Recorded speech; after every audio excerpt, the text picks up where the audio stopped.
Murali, where did spin bowling begin for you? Actually, when I was bowling in backyard, just try to bowl. When I was young, it's bowling medium pace because age of 7, 8, I started just bowling. Then depends on because my coach said to me, I'm not right for bowl for medium pace. Then I changed after about 12, when I was 12, to bowling a little bit of off cutters. Show us your grip first. It's normal off spin grip. It's like the normal off spin grip. Nothing changes anybody else. So when I bowl, the finger's quite wide on the ball. Yeah, wide on the ball.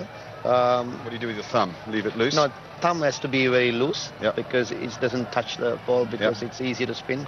So normally spin with spin with this index. Quite a callous you've worked there, from ripping the ball. Okay. The other things that are different about you are your shoulder rotation and this unusual use of the wrist. Yeah. You just before we actually have a practical. Actually, when my delivery will be like this. When I'm delivering, the wrist position will be like this. So without knowing, it should be this way. It was delivering. Now normal off spinner will deliver like this. My wrist position is this. That's why it goes Campbell seam.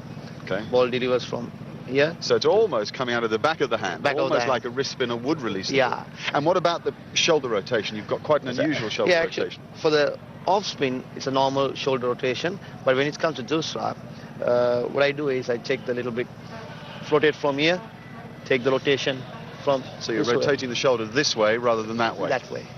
Which allows you to get that arm this way and wrist to position to this other side. Okay, well, let's look at a ball just to have a practical example. Okay. Unusual off spinner, an everyday off spinner.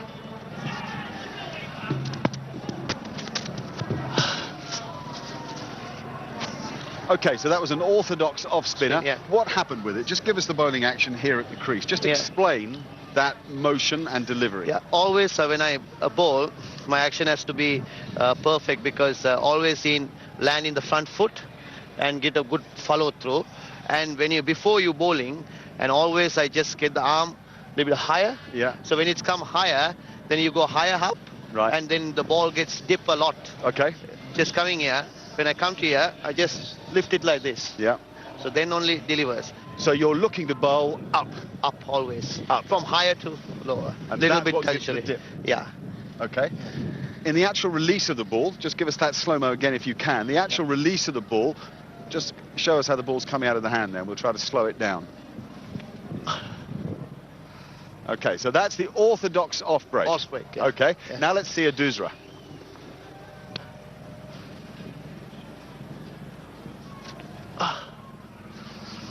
That's a great ball, that.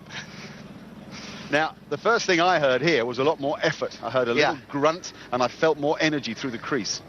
Yeah, because when it comes to you have to put a lot of effort to bowl that doosra ball because you rotate this arm vertically, like turn the arm from ear to ear. It's a big effort. From last moment, you'll turn the arm. What's the difference in the rotation of the arm from the off spinner and the doosra? The off spinner will finish always. Goes here. Yes. And doosra will finish a little bit this area. Okay.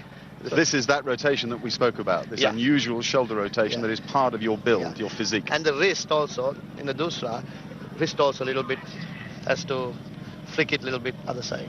When you say you focus on your follow-through, from the point of the delivery stride when you want to be up to bowl up, what's important in the follow-through? Important is you have to land in the feet shouldn't be so wider. So your feet has to be closer together. So not too big a delivery stride. No, not too big a delivery stride. So this hip is driving this way, and the front leg is braced if it can be, and you want to get up lifting and driving. Okay, so there's almost a pivot on that front leg. Okay, then you drive through. Okay, I'll show you properly. Okay, yeah.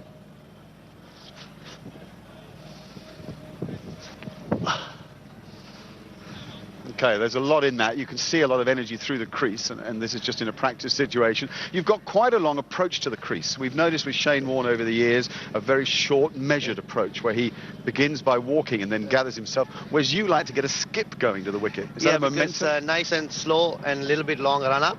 It will give force to the ball to go a little bit quicker if you want to bowl quicker, because I vary the pace a lot, because 75 to 90. So always... try to get the batsman fixing on the pace of the ball is more important, because sometimes batsmen come down, sometimes doesn't come down. So you just guess and mix the pace according to that. Sometimes you can trap the batsman. One of the things that came out of your press conference you did with Shane Warne the other day, he was asked to highlight what he thought was one of your greatest gifts, and he picked how the ball got there. In other words, he said lots of blokes could land an off break in the right area and make it spin a bit. What Murali does is change how the ball gets there nearly every time, with flight and with pace and with energy on the ball. Variation of speed. So you keep on mixing the ball, like players like Michael Clarke or Ricky Ponting. So they use the feet a lot. Okay. So for them, if you're bowling one pace, they'll get used to you. Yeah. So keep on mixing it, harder for them. Okay. What would be, if you were citing your strengths as a bowler and your special abilities that make you unique, that have given you more than 700 test match wickets, what would they be? I think spin the ball, big spinner. Always been a key thing to me. When I started bowling, I didn't know how to bowl a doosra. I don't know how to bowl a straight ball. Always. And you worked on it for what, 3 years before you bowled it in a match, the doosra? Yeah, 2 years, almost 2 years. And it's only started 1997, like that period. Because after that bowling, I've taken lot more wickets than first 4-5 years. So it's helped around the world to bowl that. Will you give us all three? To finish up, give us an off spinner, a doosra and a top spinner. Okay. Give us all three and we'll try to sense from here if there's any discernible difference. So I bowl the off spin first. Off spin first. Right, there's an off break. I felt a lot of energy here at the crease. And just a little grunt, just a little oof. So there's physical effort. Yeah. Then I bowl now doosra. Doosra, okay.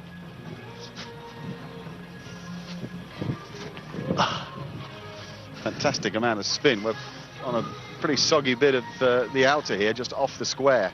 Yeah. So there's not much in the surface, is there? Very slow. Not much in the surface. Okay, and now the top spinner. Top spinner.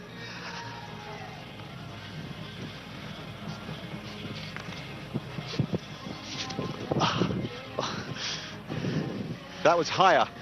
Yeah. That was higher. And lastly, there's one other thing. Having seen those deliveries, I'm keen to ask you, you have been, as a rule in your career, reluctant to bowl around the wicket. Yeah. You use the crease a little bit here, a little wider, a little closer. Why have you been reluctant to bowl around the wicket? Now, last two years, I've been bowling a lot from around the wicket. Because for right hand especially, because there is a rule, if you hit the outside the line, it's not out. So when it comes to around the wicket right-hander, it's almost pitching off stump and turning to middle or leg. So you have a more chance of getting a LBW from the round the wicket for right-hander.